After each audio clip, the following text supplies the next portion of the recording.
Hey everyone, this is Jeff Willinger with Xillio, Managing Director. Super excited today to have, Antonio. I don't even know how long we've known each other. Antonio Mayo, all the way from Canada. I'm here in Southern California, former New Yorker. I just happen to be wearing a Yankees hat today. The Yankees are playing in their playoff game tonight against the dreaded Red Sox. And Antonio and I know each other through the whole SharePoint world, SharePoint Saturday, the different SharePoint conferences, and we have so much to catch up on, Antonio. But before we sort of get into the nuts and bolts and sort of the good stuff on the future of work, tell everyone what you've been up to, and we'll start there. Sure. So great to see you, Jeff. Thanks for having me on your podcast, and very happy to be here. Like you said, we've known each other for a while from the SharePoint community, from the MVP community, from events and so on that we've both spoken at. So good to catch up with you. As you've said, I'm well, you didn't actually say it, but I'm a director with Protiviti. So Protiviti is a global consulting firm that I work at, and I'm a director there. And as you mentioned, I'm in Canada. I lead the technology consulting team across Canada. I've been an MVP for 10 years, originally in SharePoint and then Office 365, and now I think they call us Office Apps and Services. So essentially my focus is the M365 platform. Within that platform, the areas that I personally specialize in are things like security, information governance, compliance, identity management. These are the areas that I like to play in that interest me. So in terms of running the technology consulting practice at Protiviti in Canada, I have a fairly high level role in that I lead a team of very skilled professionals in this space. But I do like to get very hands-on and technical in those areas that I mentioned. So great to be here. Thanks, Antonio. You know, I don't know for sure if we're coming out of the COVID crisis in 2020. There have been so many disruptions caused by it. I know that we're thinking about, you hear the term new normal. I don't know what the new normal is going to be like. I know everyone is waiting to go back, not necessarily to the office, because I've always worked remote, or for a very long time I've worked remote, but looking to get back on course, right? And think about what does this future of work look like, right? And if you think about the past year, obviously, there are a lot of holes, there are a lot of companies that were slow to move, almost like the Titanic, changing the Titanic very, very hard. So thinking about the way we do work, this change management, it's very tempting, I'm sure, for organizations to retreat, back into, what brought them there. But what brought us here is not necessarily what's going to get us to the future. What have you seen on that? So it's an interesting question, right? Like the future of work and remote work. Like some companies have embraced remote work, right? And they've said, we're going to allow people to work remote going forward as much as they want, because they've seen that it's possible and they've seen that it's practical. And like you, I've been working remotely for, I'll say now, since I joined Protiviti about 7.5 years ago. Now, with Protiviti, I started with Protiviti, as I mentioned to you, in Dallas, Texas, where I used to live. Love the Dallas area. I'm now living in Canada for various family reasons. But while living in Dallas, I did report to the Dallas office, and I went into the Dallas office regularly. But at the same time, all the people that I worked with that were on the team that did Microsoft Consulting were either in Chicago or Virginia or Atlanta or in Seattle. So everyone I worked with was remote anyway. So whether I was in the office or whether I was working from home, I was on calls like this, working with clients or with people in many different cities and states, even back in Canada at the time.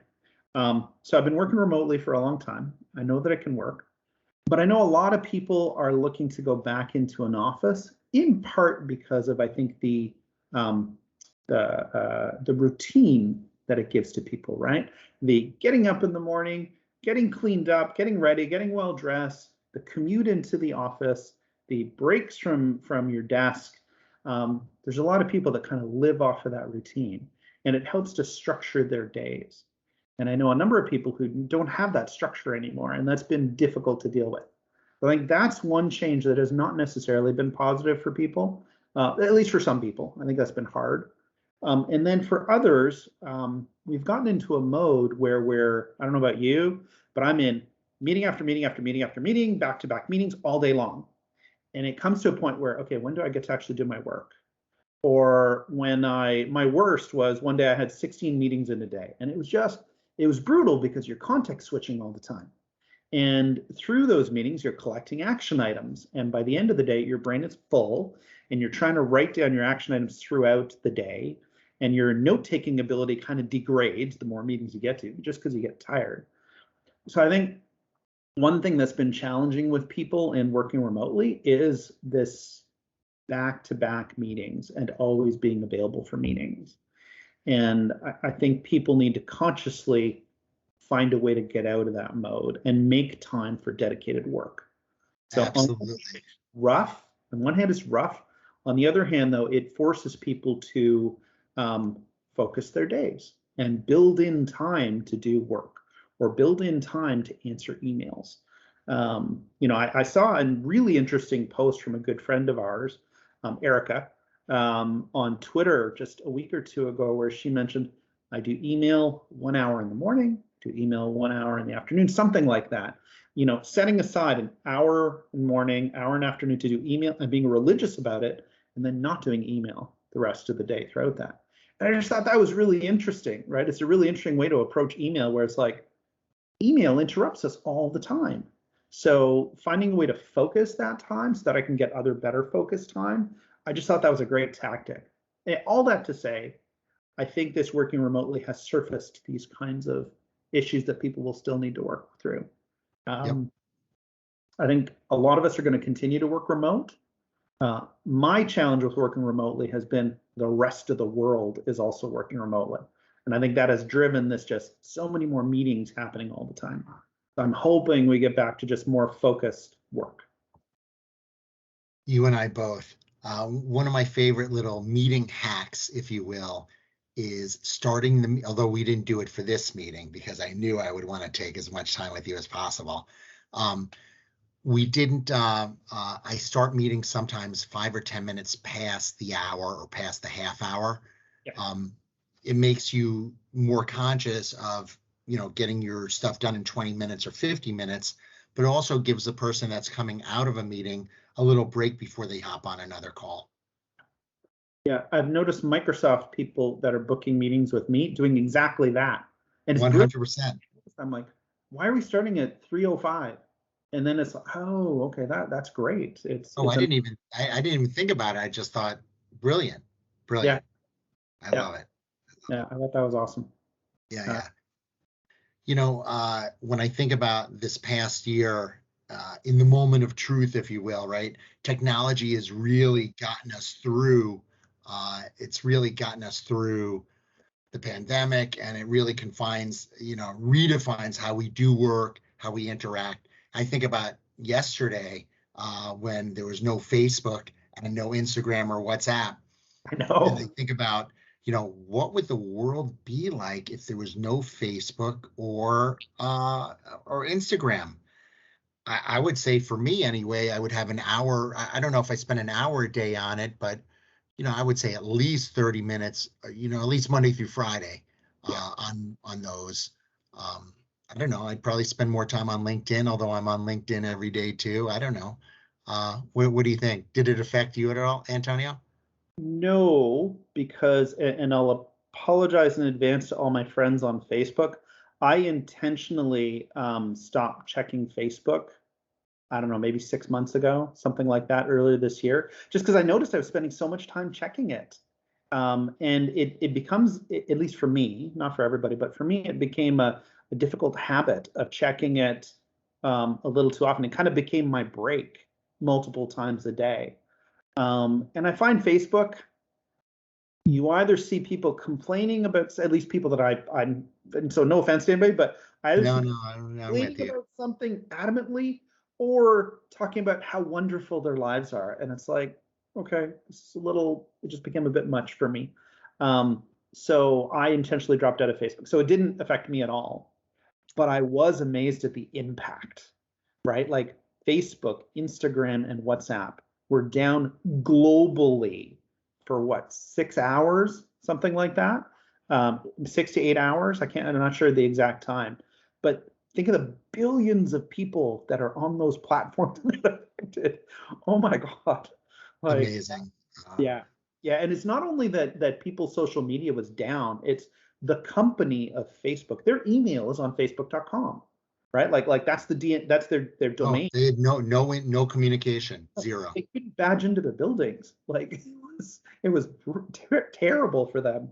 So I don't want to revel in the misfortune of others, but it was a tough thing for that company or those companies. So yeah, I do think that there are, a personal opinion here, too many social media outlets, right? Like what I found when I used to be on many of these was by the time I check Twitter and I check Facebook and I check LinkedIn and I check Instagram and I check WhatsApp and I check my email and I check Teams chat, it's like, oh my, I have all these millions of places to check. It's like, okay, I also have meetings to do and I also have work to do. It just became too much. So I've really kind of focused my social media primarily to Twitter. I occasionally check LinkedIn, but I'm on LinkedIn more from a career standpoint. And I've kind of stepped back from Facebook just because it became too much for me. Yeah, I would say I'd like to be able to people to get a hold of me. So the Facebook Messenger app, I talk to people on that almost every day. Right. I like Instagram because I just want to see pictures. That's it. Pictures. If someone has an opinion, you don't really, it's not like Facebook where it's really a big thing. It's very easy to digest, right? We want those nice, easy, digestible snippets to waste our time with. That's why TikTok really took off. Right. But if you think about it, yeah, email to me is my number one. I'm on email more than anything. I would say LinkedIn, Instagram. I've been slacking on Twitter. Yeah. I mean, I tweeted yesterday for the first time, hey, because Facebook was down. Yeah. And I take one thing back. I do check Facebook Messenger. There is a few people that I communicate with on Facebook Messengers because that's how they initiated communications with me. So it's just an easy way to reply. Just continuing. Yeah, instead of texting. Yeah. Yeah, exactly. I find it funny though when I talk to my kids, right? I have two teenage kids, one's 17 and one's 15. They're not on Facebook. They don't want Facebook. They say Facebook is for old people. I'm like, wow, I never would have expected that. They're a little bit on Instagram, but even Instagram they've kind of stepped back from. So it was interesting to see that dynamic. I think there is perhaps a shelf life to some of these social media platforms. Right? They mostly text with people. Yeah. Yeah. Texting is definitely, a big thing that they do. Yeah. Yeah, absolutely. Yeah, I'm of two minds of social media. I think it's good for staying up to date with contacts, with people, with friends.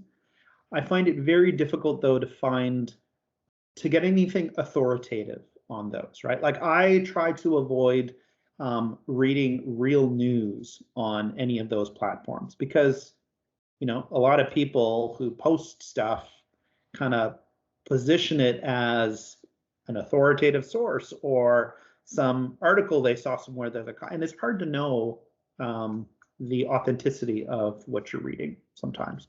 So I find you need to be fairly astute in being able to distinguish what is just somebody rambling versus real news.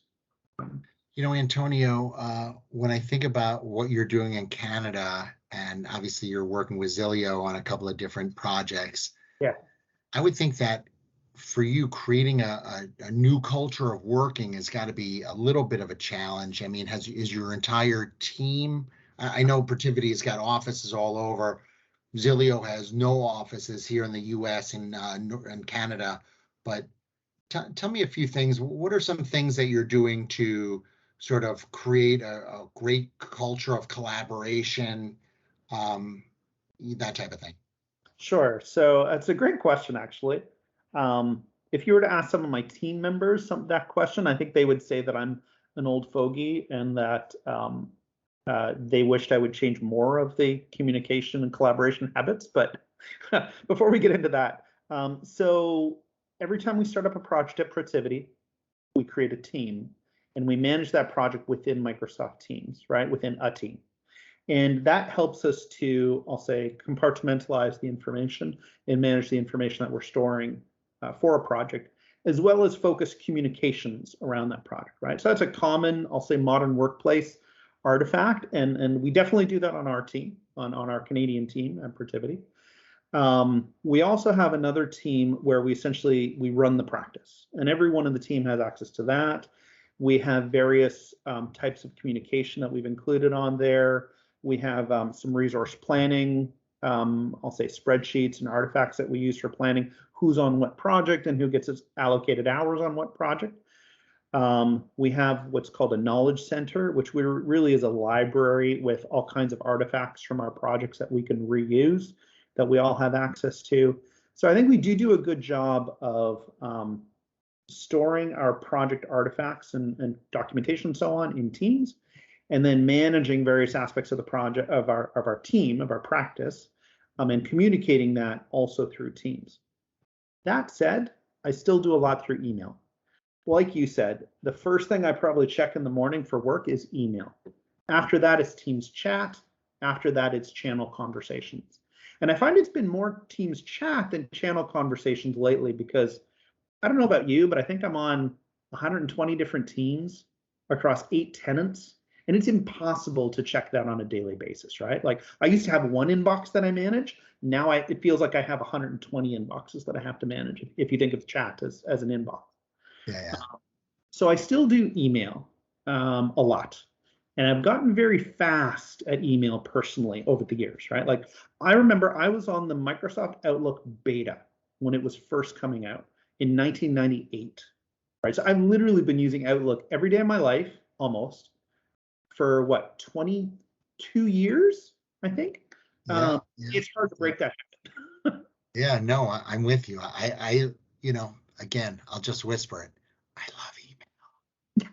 Exactly. Like there's only one thing, Antonio, there's only one thing better than email. That's an email with an attachment. right. Yikes. Did I just say that? And I'm a SharePoint guy.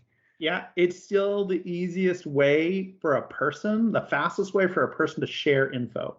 It might not be the greatest from a content management perspective, like managing versions, making sure. No, it's definitely not the best. Correct.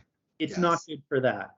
But if I quickly have to get something to my boss, and I know my boss is more adept on email than these other platforms, I'm going to pick email, because it's the more important thing is the communication usually. Yeah, there's nothing worse than when you get a Teams link and then you have to re-enter your credentials. Exactly. That's not amazing. Exactly. I'm thinking in the future, 3-5 years from now, I think that organizations, successful organizations anyway, will be the ones who sort of resisted the urge to get everyone to come back to the office and really rethink this workforce model for, the new way of working, if you will. Right. I completely agree. Don't you hear, oh yeah, we're back in the office, we're not back in the office. I mean, I don't know. A little bit. I have heard very few organizations have just fully gone back to offices and are not allowing people to work remotely anymore. I think some are providing offices and are encouraging people to sometimes come into the office, but a lot are, and I hope this is not just a short-term trend, but a lot are also today allowing people to work remotely at least some of the time, those that are moving back to offices. I'll say in Canada, we've been less, I'll say not as quick to return back to offices as in the United States. So for example, our offices at Protiviti are still, I think, all closed. We can go into offices with approvals for some client meetings. Some of our offices in various parts of the world are going back to offices, but in North America, it's still, like our Canadian office isn't open yet. We're not allowed to go into it. I could request access to it if I wanted to, but I'd have to go like a couple levels up for approval for that to happen. Yeah, so we've been, I think, in most parts of Canada, still fairly, I want to say slow is not the right word, but slow in terms of getting people back into offices. I think the technology of working remotely has helped people immensely, right? Like Microsoft Teams, if nothing else, for doing online meetings like this, chat, being able to just share content in a central place in a really easy to use form, I think has helped people a lot with moving to remote work. I know many of our government offices in Canada at the federal government level are not back in the office yet. They're still working remotely. And they probably will continue to until the new year. And they've all moved to Microsoft Teams and for chat and channel conversations at least, and online meetings at least. Some have adopted Teams for collaboration as well. That's one interesting thing. When you see how organizations are rolling out Microsoft Teams, they're often using what we have often said is a crawl, walk, run approach, right? Crawl is, okay, let's roll out Teams for online meetings and for chat. And that's it to start. And then next, they will roll it out for collaboration. Okay, so let's let people start to create a team, and collaborate within there. And some will allow self-service team creation, some will not. And then after that, then it's more advanced capabilities, let's say around voice and so on. Some choose to do voice in the crawl phase. They go to voice first, often because it coincides with their current voice technologies needing to renegotiate that, right? So they take that opportunity to move to voice first. So there's these different ways that people are moving to Teams, and I think that has really impacted how people work remotely like this. Absolutely. Absolutely. Yeah. So we at Protiviti are fully on M365, the entire company. And remember, Protiviti is about 7,000 people. We're wholly owned subsidiary of Robert Half, and I think collectively Robert Half and Protiviti were about 21,000 employees. We're all in one big M365 tenant. So we are all in Teams all day, every day. But we're also in email as well. Yeah, I totally forgot that you guys were part of Robert Half. Yeah. So they're our parent company, and we work closely with them. Like they're one of the world's largest staffing companies. So that kind of helps us in that when we need to ramp up staff on projects or ramp down staff quickly, we can rely on Robert Half from a subject matter expert staffing perspective or a temporary staffing perspective. We'll do that often. What do you see future of conferences, right? We used to speak at conferences, attend conferences. I know I'm going to a couple coming up that were originally going to be this past few months, and then they pushed them. It starts in December for me in Las Vegas with the SharePoint Collaboration Conference. And right after that is the SharePoint Fest in Washington, D.C., a government one. That's right. It's literally the second week in December.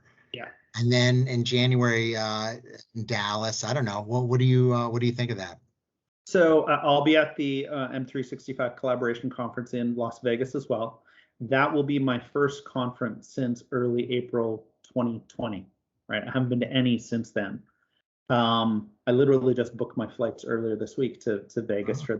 So I am looking forward to that. I am, personal opinion, I'm tired of virtual conferences.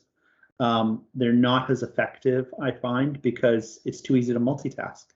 And in multitasking, you don't pay as much attention to it, right? It's not like I'm in another place and I need to take this time because I'm in a physical room with people. And I can't also be doing email and also chatting with other people. So I do think there will be a return to in-person conferences. I'm hoping so, because I think people learn better. And the connections that you make there are important. Like, I don't know about you, but I went to every single Microsoft Ignite. I went to many of the SharePoint conferences before that. And I loved Ignite. I loved going to Ignite mostly because the people that you get to connect with, the people you connect with, the connections you make, the relationships you build out of that, sometimes they translate into projects and sometimes they don't, but it's still nice to have those connections and be able to, talk with people like this and, paying ideas off of people. So I do hope we return to in-person conferences like we did before. I miss going to MVP Summit, for example. I love going to the Redmond Bellevue area, there was always a wonderful feeling for me about going to Microsoft campus. So I'm hoping that comes back in person too. You and me both. Yeah. You and me both. Are you guys a part of the content services group within Microsoft? We are, absolutely. We were part of the original group. That team was kind enough to invite me to the original, to be one of the original charter partners. We're one of the preferred members of the content services group. So I think we've got some virtual sessions coming up with them in a week or two, I want to say. But I'm hoping that we get together in person with them as well. That's for sure. Yeah, originally it was going to be, gosh, what was it? Originally it was going to be in person. That's right. That's right. And they postponed that, but I think it's still going to be, I think there's still some remote sessions, virtual sessions coming up. Not positive on that one. Yeah, I was looking forward to going up there, to your point. But that's been a great group to be part of, right? Like it allowed us to directly talk to the product team around the content services capabilities in SharePoint, which I find SharePoint is becoming more of a background service to many of the other capabilities in M365, like Teams, right? Like you store files in a team, they're stored in a SharePoint site. That's what I mean by a background service. I think there's more of that happening. But the content services capabilities directly affect how we work with our documents, how we work with lists, how we get at different versions, right? How we manage our information. So it was great being able to hear from that product team directly, be able to give them feedback directly, seeing that feedback actually turn into stuff. That was really nice too, like seeing the impact of that feedback. And then we got great solutions coming out of that group, like SharePoint Syntax, like Viva Topics, right? These are two initiatives and now products that came directly out of that content services program. So, kudos to the Microsoft team for starting up that program and having us be part of it. I think that was a great way to connect with them. It wasn't a massive conference. It was a smaller, tight-knit group. So I think you felt like you had a bit more of a voice in there than other places. Yeah. Well, Antonio, this has been super fun catching up with you today. This podcast will be available actually through wherever you listen to your favorite podcast, everywhere from the Apple Store, and we're also on Spotify as well. So be sure to download it there. Any parting words, Antonio? I know I personally, for me, Q4 or calendar year Q4 means companies are going to start. I've been talking to organizations for 6 months about moving their content and migrating it off their legacy platform onto either Microsoft 365 or another platform. And they're finally saying, all right, Jeff, we are ready to go. Yeah. So I'm ready to start, moving companies. Anything you're looking forward to? Yeah, very similar. So I think some projects have happened during the pandemic and the lockdowns. Some organizations have taken the opportunity to, okay, we're locked down, we're working remotely. Let's take this opportunity to move our content. Others have been holding off. I'm looking forward to those starting up. We love working with the Xillio toolset. So we've used it to do several migrations here in Canada and elsewhere in the world.